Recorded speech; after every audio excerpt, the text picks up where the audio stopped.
In the F-22, I convert on guys, and they never even see you there. You roll up right behind them and go, why waste a missile when you have a gun? With Russia and China deploying advanced new fighters and surface-to-air missiles (SAM), the task of gaining and maintaining air superiority over an increasingly more lethal battlespace falls to a small and elite group of U.S. Air Force pilots flying the mighty Lockheed Martin F-22 Raptor.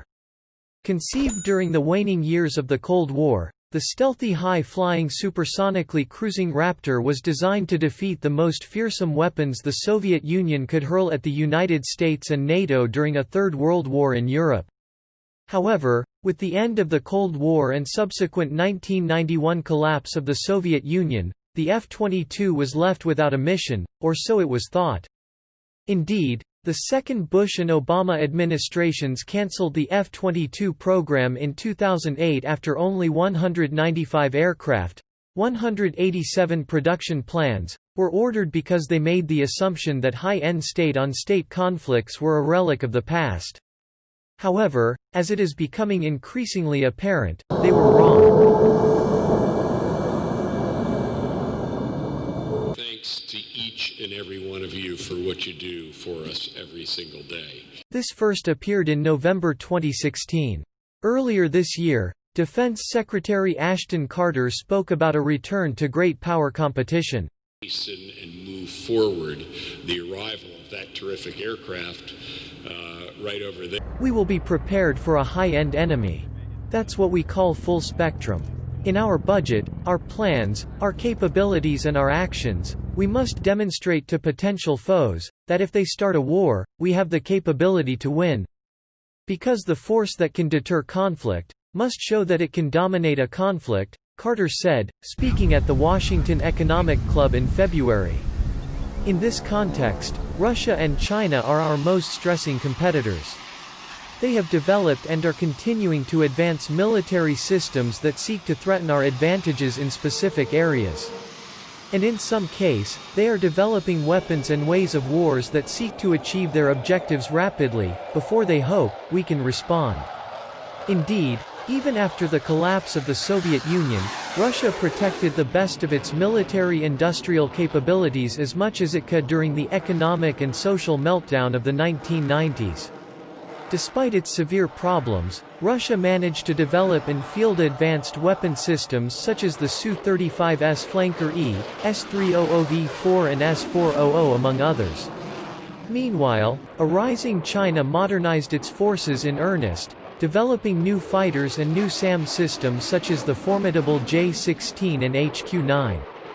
Thus, while Washington took its eyes off potential challengers to focus on the wars in Iraq and Afghanistan, leaders in Beijing and Moscow continued to modernize their militaries to keep American forces at bay in the event of a future conflict. Why America needs the F-22 Raptor now more than ever now, with voices on the left and the right clamoring for action in Syria, where the Kremlin is propping up its longtime ally, the Assad regime, the Pentagon finds that it has to rely on its tiny fleet of 186 F-22 Raptors if the call comes to establish a no-fly zone or a safe zone in that war-torn nation. The Raptor is the only operational combat aircraft that the United States operates that Washington can rely on to take on and defeat advanced air defenses such as the Panzer S-1, S-300V4 and S-400 that Moscow has dispatched to Syria. Moreover, it is the only aircraft in the U.S. Air Force inventory that possesses a huge performance overmatch against late-generation Russian fighters such as the Su-30SM Flanker H and Su-35S Flanker E, both of which the Kremlin has also deployed to the region. Our role is to kick down the door. First Fighter Wing Commander, Colonel Pete Fessler, a veteran F-22 Raptor pilot, told me during a visit to Langley Air Force Base in Virginia. We are, without a doubt, on the leading edge of whatever force you're going to send because we have an airplane that has a capability that no one else has.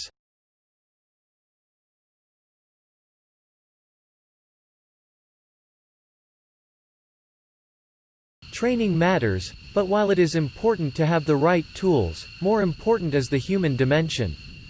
Pilots and maintainers must be trained and ready to defeat the highest-end threats if they are to be sent into combat. Recently, I visited the U.S. Air Force's elite 1st Fighter Wing, a vanguard unit flying the F-22 Raptor, during an operational readiness exercise. Unlike a large force exercise such as Red Flag or the U.S. Air Force Weapons School's mission employment phase, which are focused on developing pilot skills, an operational readiness exercise is designed to test a unit's ability to deploy. It's essentially a dress rehearsal for going to war. The Raptor pilots, while they are a critical component, are still just one part of a team. Nothing is going to happen unless the maintainers can get the airplanes running. The low observable maintainers can keep the skin healthy. The munitions guys can build the bombs and the missiles, and the weapons loader can get them on the airplane. The air traffic controllers can launch them. Intel folks can prep the pilots for the mission they are going to do. All those things have to come together, and if they get out of sync, none of it works, Fessler told me as he showed me around the flight line. This exercise was designed to take us out of an in-garrison steady-state operation, rapidly mobilize, deploy, regenerate the aircraft, and then turn right into sustained combat employment. There is no other way to train to that.